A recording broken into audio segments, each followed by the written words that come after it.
Well, it's described as bright, brassy, campy, touching, and hysterical. This morning, Craig Coffey is with the cast of Hairspray and has more on the Fine Arts Center's latest show that has audiences dancing in their seats.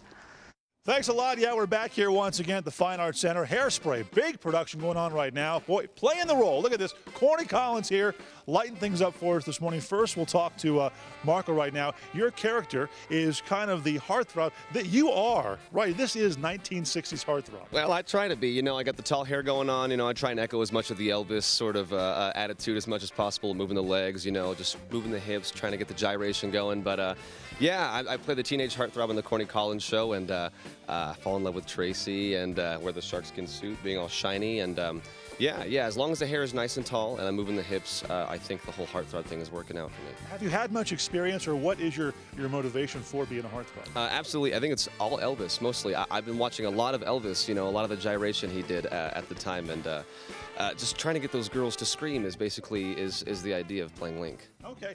Corny Collins right now, it's your show. That's what this is all about, and trying to make it on your show, change the show, and your character now, inspired, is kind of a Dick Clark character. Absolutely, Craig. I kind of feel like we should have a duel here, perhaps. Dueling mics, Dueling mics, right. I'll stick with the one that works. Absolutely. It was sort of a funny bit of whimsy, if you can call it that, when Dick Clark passed, may he rest in peace, in the middle of our production process, because suddenly it was brought right to the fore exactly where the essence of Corny Collins comes from, which is that American bandstand tradition that Dick Clark's responsible for.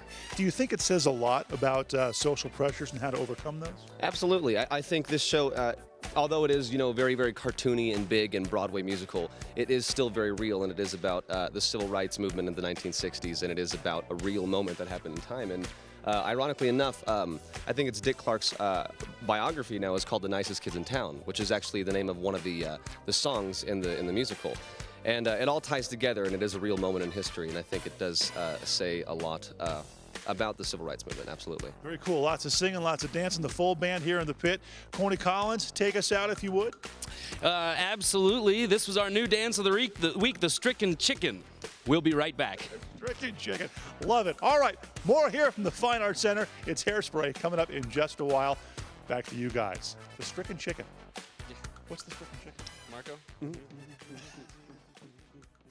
That's what I wanted to know. What's the Stricken Chicken? Wow. Now we know. Okay. All right, the Tony Award-winning musical Hairspray is wowing audiences at the Fine Arts Center Thursday through Sundays now through June 3rd, and you can even get a backstage tour on Thursday, May 24th. For information, including ticket prices, you can log on to csfineartscenter.org or dial the number on your screen at 634-5583.